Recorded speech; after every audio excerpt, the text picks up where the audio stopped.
Today we'll discuss what is pi.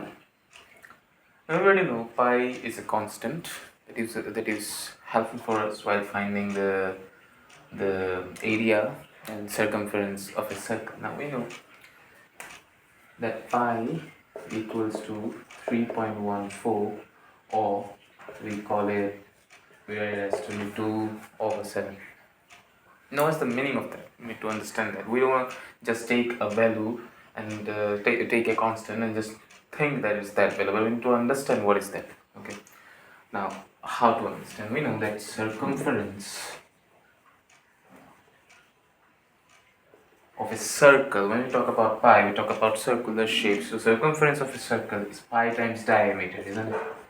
Pi times diameter.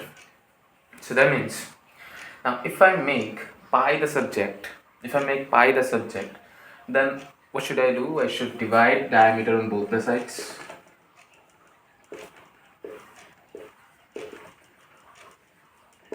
If I divide diameter on both the sides, this gets cancelled.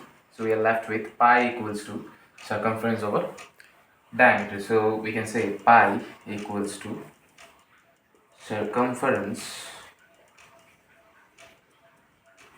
over diameter, isn't it?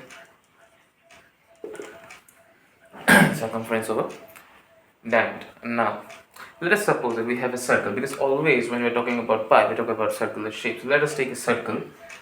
If we have a circle here, and the diameter of that circle is 1 units. This is the diameter, right?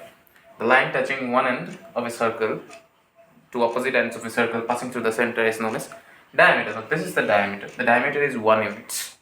Whatever circle you have, if the diameter of the circle is 1 unit, the circumference, now if I find the circumference of the circle, what can I do? Circumference means if I will start from here, go all the way and measure the length up to this much, right? And let's say I started from here and measured the whole length, and the whole circle I just made it a straight line. So let's say I made that whole circle a straight line. This is the circle. I just opened it up. Okay. Now remember, this circle's diameter was 1 unit.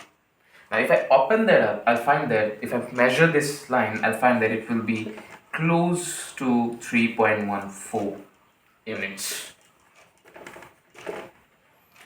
So that means that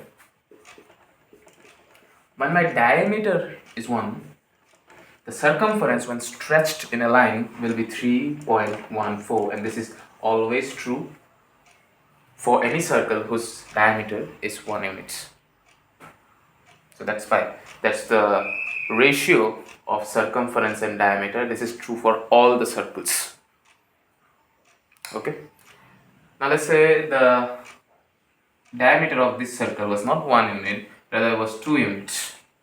Then obviously if it is 2 units, the circle will be quite a bigger one, right? If it's bigger one, then the line will extend further. Correct?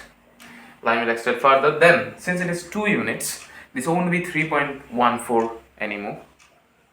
This will be 6.28 units, nearly 6.28 units.